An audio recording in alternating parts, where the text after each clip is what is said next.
Setelah makan malam di Sate Mendo Wendy's, para penjelajah budaya bersama Tegal History melakukan jelajah malam di Kota Tua Tegal di sekitar Jalan Proklamasi. Penjelajahan diawali dengan mengunjungi gedung DPRD Kota Tegal. Saat ini bangunan DPRD Kota Tegal ada dua, namun sejatinya yang bangunan lama hanya ada satu. Bangunan di sebelahnya merupakan replika atau dibuat semirip mungkin dengan bangunan lama. Pada masa lalu, bangunan ini dikenal dengan Resident Hills atau rumah tinggal residen di Tegal. Sebagai informasi, saat itu Tegal pernah menjadi keresidenan yang meliputi Pemalang, Brebes, dan Tegal. Maka dibangunlah sebuah gedung residen UIS untuk kantor resmi residen Tegal. Kemudian pada tahun 1901, Keresidenan Tegal digabungkan dengan Keresidenan Pekalongan yang terdiri dari Brebes, Tegal, Pemalang, Pekalongan, dan Batang.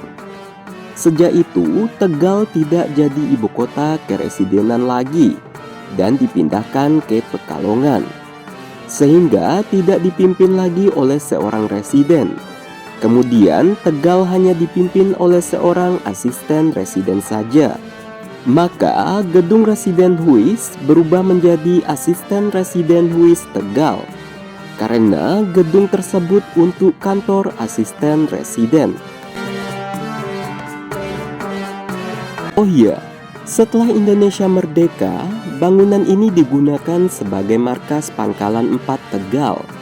Dan pada tahun 1987, gedung tersebut beralih fungsi menjadi gedung Balai Kota dan kemudian menjadi gedung DPRD Kota Tegal. Namun, tidak sedikit masyarakat Tegal yang masih menyebutnya dengan Balwas atau Balai Kota Lawas.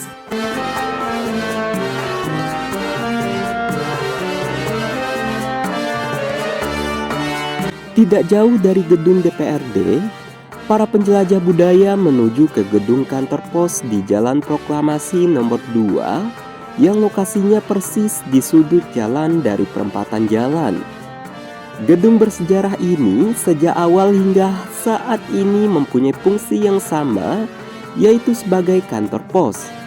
Hal ini dapat dilihat berdasarkan arsip foto kolonial arsitektur yang menyebutkan pembangunan gedung Pos and Telegraph Kantut dimulai tahun 1926.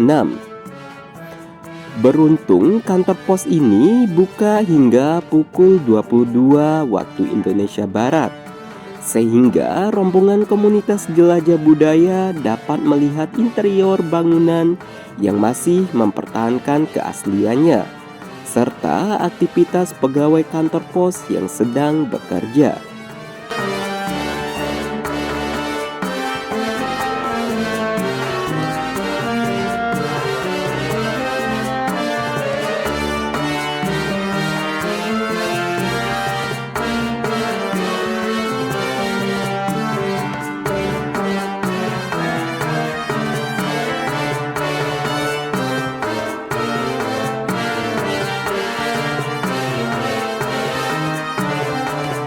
Tepat di seberang kantor pos, terdapat sebuah bangunan yang dulu dimiliki oleh Netherlands Indies Handelsbank Tegal.